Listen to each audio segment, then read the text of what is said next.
Hello everyone, in this video we will learn how to use data validation in Excel to allow only yes or no as an input in a cell. So let's start. Here is my Excel sheet. I have a simple table. In this task completed column, I want to allow only yes or no response.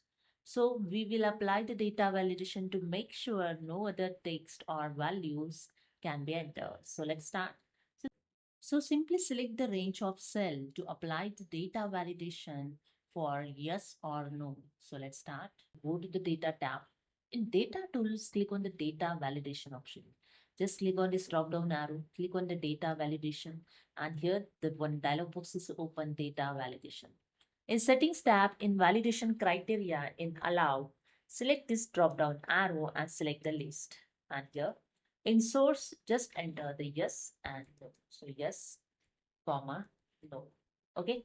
After that, just click on OK and that's it. Here you can see in drop down list, yes or no is shown. Okay.